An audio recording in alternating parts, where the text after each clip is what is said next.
Praise the Lord. கர்த்தரும் இரட்சகருமாகிய இயேசு கிறிஸ்துவின் நாமத்தில் உங்கள் யாவருக்கும் என் அன்பின் வாழ்த்துக்கள். பிரியமானவர்களே, கிறிஸ்து பிறப்பின் செய்தியை நாம் தொடர்ந்து தியானிக்க இருக்கிறோம்.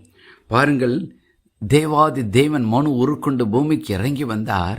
அவரை குறித்து வேதம் ஒரு தீர்க்க தரிசனம் உரைத்திருக்கிறது. அவர் பிறப்பதற்கு ஏறக்குறைய 700 ஆண்டுகளுக்கு முன்பதாக ஏசையா என்ற ஒரு தீர்க்கன் மிக துல்லியமாய் ஒரு தீர்க்க தரிசனத்தை உரைத்திருக்கிறார். ஏசையா 7ஆம் அதிகாரம் 14ஆம் வசனத்தில், ஆதலால் ஆண்டவர் தாமே உங்களுக்கு ஒரு அடையாளத்தை கொடுப்பார். இதோ ஒரு கன்னிகை கர்ப்பவதியாகி ஒரு குமாரனை பெறுவாள், அவருக்கு இம்மானுவேல் என்று பெயரிடுவாள் என்று எழுதியிருக்கிறது. Isaiah 7:14. Therefore the Lord himself will give you a sign. Behold, the virgin shall conceive and bear a son, and shall call his name Emmanuel. பிரியமானவர்களே, இந்த தீர்க்க தரிசனத்தை மத்தேயு 1ஆம் அதிகாரம் 22 மற்றும் 23 வசனங்கள் துல்லியமாய் வெளிப்படுத்தி காண்பிக்கிறது. தேவன் தான் உரைத்த வார்த்தையின்படியே இம்மானுவேல் என்ற பெயரில் இந்த பூமியில் வெளிப்படுகிறாராம். இம்மானுவேல் என்பதற்கு என்ன அர்த்தமாம்? தேவன் நம்மோடு இருக்கிறார் என்று. நமக்கு மேலே நாம் சேரக்கூடாத ஒளியில் வாசம் பண்ணின தேவன் நம்மோடு என்றென்றைக்கும் இருக்கும்படி தான் மனிதனாக பூமிக்கு இறங்கி வந்தார். தேவன் நம்மோடு இருக்கிற ஒரு உணர்வை, ஒரு நிஜத்தை நமக்கு கொடுக்கத்தக்கதாக ஒரு அனுபவத்தை கொடுக்க தேவன் இறங்கி வந்தார்.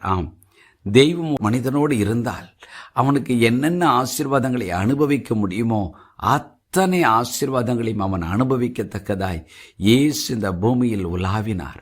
ஆகவே தான் அவரை இம்மானுவேல் என்று அழைத்தார்கள். தேவன் நம்மோடு இருக்கிறார்.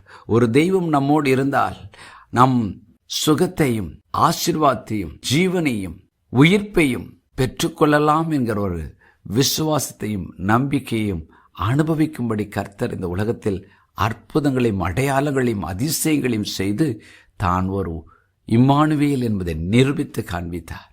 இந்த வார்த்தைகளை கேட்டுக்கொண்டிருக்கிற தேவஜனமே, நான் தனிமையாக இருக்கிறேன், தேவன் என்னோடு இருக்கிறது என்னால் உணர முடியவில்லை என்றால் இந்த வார்த்தையை சொல்லுங்கள். இயேசுவே, இம்மானுவேலராய் இந்த பூமிக்குள் இறங்கி வந்தவரே, என்னோடு இரும், என் குடும்பத்தோடு இரும், என் தொழிலோடு இரும், என் ஊழியத்தோடு இரும், நீர் இம்மானுவேல் என்பதை நான் அறிந்திருக்கிறேன் என்று சொல்லுவோம். நிச்சயம் அவர் நம்மோடு இருப்பார்.